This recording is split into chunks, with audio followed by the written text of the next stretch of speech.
If you think being in the opening match means you're at the absolute bottom of the card, you better listen to the 7 reasons I'm going to share in today's video, because the opener is where it's at. It's next on Till We Make It.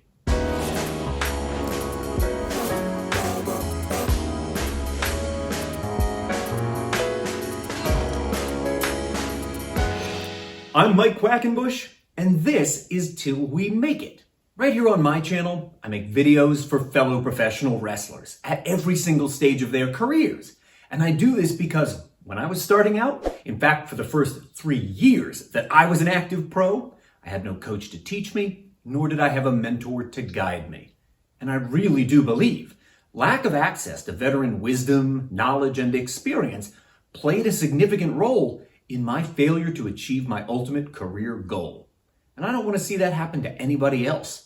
I don't want that to happen to you. I want you to have all the information you might need right at your fingertips. That's why Till We Make It exists. And if you are down with that, what are you waiting for?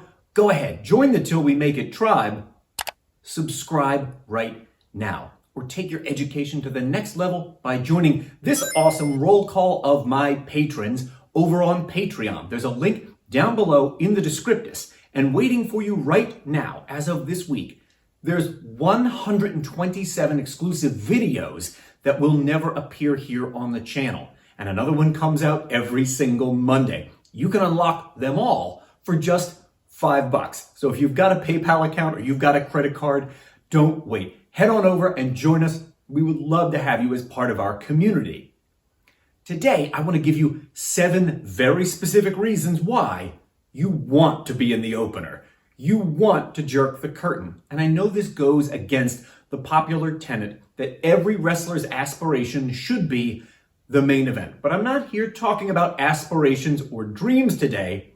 I want to convince you of the value of going on first. Ready?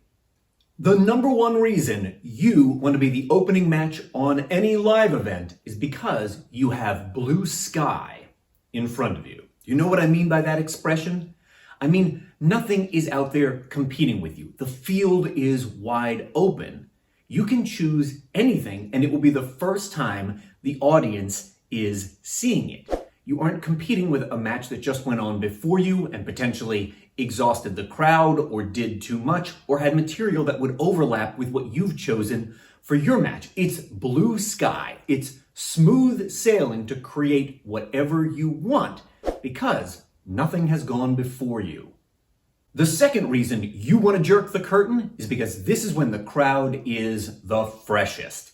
All their anticipation is peaking at the moment you take the ring. They might have first heard about this card a month ago. They ordered their tickets weeks ago, and then finally the day has arrived. They've carved out time in their schedule. They jump in the car or on the public transit. They head to the venue. They wait in the line. The anticipation is just growing and growing. Other fans are showing up. Anticipation is mounting, and they file in. They take their seats. Finally, the lights are lowered and cue the music. Here comes the ring announcer. Everything has been building to this moment. That is when their anticipation is peaking. That means they are fresh, they are ripe, and whatever meets their eyes first is going to get an especially appreciative response. Hit the crowd when they're freshest, and that's only possible if you are the opener.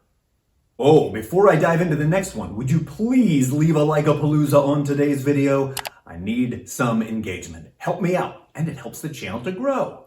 Thanks for doing it. Number 3 on my list will probably come as no surprise to those of you who have been doing this longer than a cup of coffee. One of the great benefits of going on first is that you get to set the tone for the rest of the card. You're not going to have to compensate, compromise, or course correct for what has come before you. If you're on second and the opener goes out and the wrestling itself is mechanically a bit sloppy, it's a little too loosey-goosey, where you're going to have to pick up the mood that leaves the arena in and compensate for that with what you do.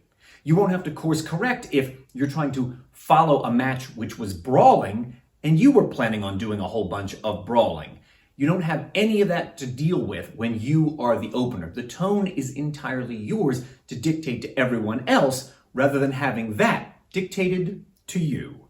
This fourth one is one I personally am a big believer in. When you are the opener, you are most likely to be remembered, whereas the entirety of the mid card is less likely to be remembered. And this is because of how human memory works. When presented with a long sequence or string of items, people are most likely to remember clearly the first and the last in that sequence, and they are less likely to remember what's in the middle. This means that other than being in the main event, your best chance for being remembered is to go on first, because people are most likely to remember the first and the last in any long sequence of items, including pro wrestling matches, and you want to be remembered.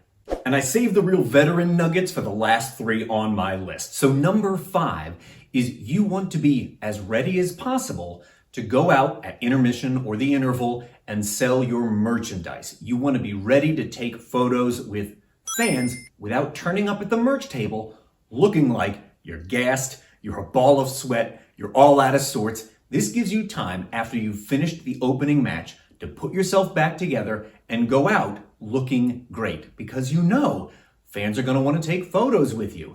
And they're far more likely to want to come up, have a little chat, maybe buy a t-shirt if it doesn't look like you're falling over from exhaustion and turning purple because you're so blown up from your match.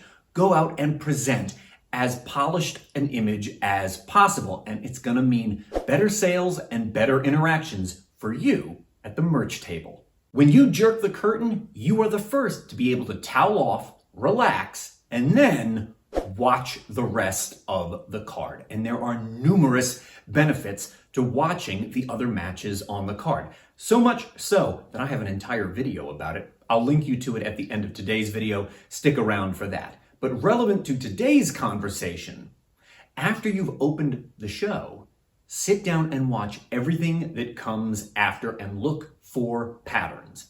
What are the moves and what are the spots that these other wrestlers are doing the most of? That way, as they continue to zig, you can be sure to zag. You're going to take that knowledge forward with you to the next town the next night or to the next card with this particular locker room, and you're going to use it to modify what you are presenting to ensure you are unique. You can avoid the tropes everyone else is indulging in, ensuring that you stick out from the rest of the pack. Number 7 on my list is the most veteran of vet advice there is.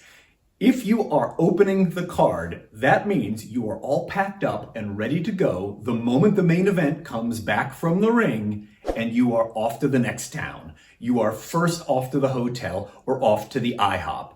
And if you've traveled with a pack of 40 wrestlers from a live event and you are the last one getting in line for hotel check-in that night, you know what a miserable experience that is. It's going to be at least another hour before you're actually in your bed. Whereas the person who is first in line at that hotel, overwhelming the receptionist at the front desk with all these people they have to check in at an absurd hour, that means you'll be first in bed that night. You're going to be the first one at the diner ordering your moons over my hammy. These are the 7 reasons why you want to be in the opener. But is there an 8th reason? Even a 9th reason? If so, leave it for me down below in the comments. Tell me anything I forgot in today's video. Appearing on screen is that video I mentioned a moment ago about why you need to watch the rest of the card. And also on screen is a roll call of my patrons. Thanks to each and every one of you, whether you are at the master tier, those are the guys all the way at the top, the troubadour tier, those are the guys in the middle, or the apprentice tier, the ones you see down at the bottom. I appreciate you one and all.